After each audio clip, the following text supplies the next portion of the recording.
Page 5 now. The Obama obsession with closing the Guantanamo Bay detention facility is going to get Americans killed if it hasn't already. Example, back in 2010, a terrorist was released by Team Obama, Ibrahim Quozi. What has this guy done since he was released? Volunteered to help world hunger? No.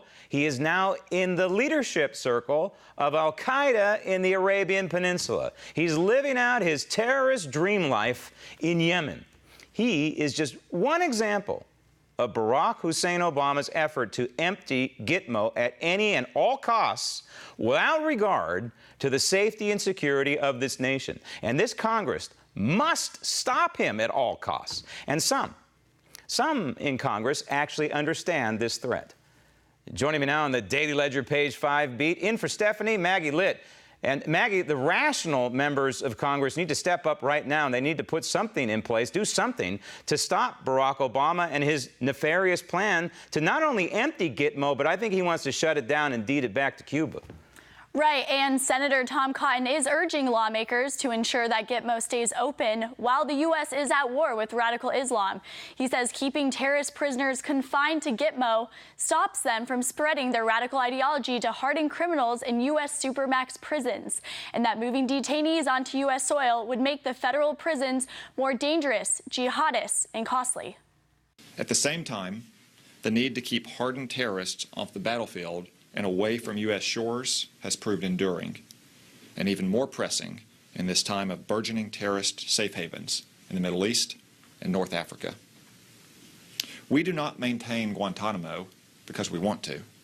We maintain it because it is in the best interest of our national security to do so. In this way, Guantanamo is not a unique site, not sui generis or separated from historical practice, as many of its critics say. It is, in plain terms, a humane and professional wartime military prison, the unpleasant but inescapable necessity of any conflict, well grounded in the laws of war. Guantanamo was created to house captured combatants and has always been set for closure once hostilities end. But unfortunately, those hostilities have not ended. In fact, they have intensified. We remain engaged in a long war against radical Islamic jihad. It is not a war we started, but it is a war we must be committed to winning.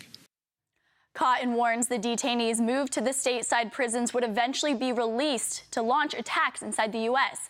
He says over 650 GITMO prisoners have already been released. 196 of them are confirmed or expected to have returned to fight for a radical terrorist group. And there are 107 prisoners left, described to be the worst of the worst. So bad, in fact, that their own countries refuse to take them. Yeah, let's bring the worst of the worst here. That makes complete and total sense. I don't want these scumbags here. And what, by chance, if they happen to escape? Then what? And then we're allowing these people on our soil to kill us, to slit our... This is insanity. So what are some of the proposed locations to send these terrorists? Well, the Pentagon is reviewing maximum security prisons in Colorado, Kansas, South Carolina, basically to assess the costs. One of the prisons, actually in Colorado, holds many of the most dangerous convicts in the federal system. Now add radical jihadists to the mix. So, you know, one of the things I hear this president say is we got to close GITMO because it's a recruiting tool. This is ignorant. Anybody who believes that, I'm sorry, is ignorant too, because you're not studying history and understanding history, because radical Islamists have been around for nearly 1,400 years. They recruited just fine when Muhammad was alive in the year 632, in the year 707, in the year 9/11, and in 2015 and beyond, whether GITMO is open or not, whether the United States exists or not, they have always recruited these radical Islamists. What else do you have on page 5? Well, Democratic Mayor Rahm Emanuel and the Chicago Police Department are under fire for the alleged cover-up of a video exposing the killing of a black teen. Officer Jason Van Dyke is charged with first-degree murder after he allegedly shot 17-year-old Laquan McDonald 16 times in 2014. Since this video of the incident has surfaced, the whole city is under turmoil, and protesters are now demanding that Emanuel step down.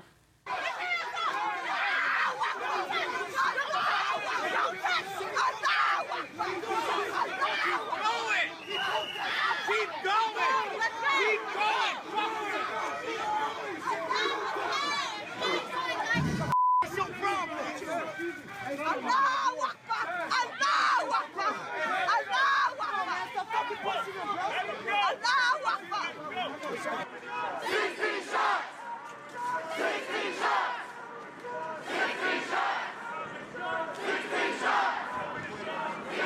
stand up for my people, not just blacks, but minorities in general. You know, it's too much killing going on from police side, law enforcement side, and also on the streets. But the homicides are being swept under the rug. I don't like that. Emanuel has apologized and demanded the resignation of the officer, but he has largely pawned off the responsibility on local law enforcement and is calling for more gun control.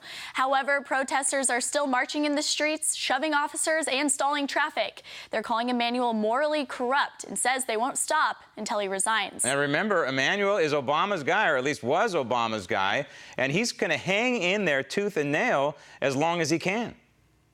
Yeah, and protesters aren't buying his apology, and many local officials are thinking that it will take his resignation for the residents of Chicago to restore their faith in local government. Isn't it delicious? And it's ironic at the same time. It's come full circle, hasn't it? Because here you have Rahm Emanuel, who is in Obama's inner circle, and this is all the Obama effect that's taking place in Chicago right now. Same thing that took place in Ferguson, Missouri. Same thing that took place in Baltimore. The Obama effect now gobbling up Rahm Emanuel. Maggie, thanks.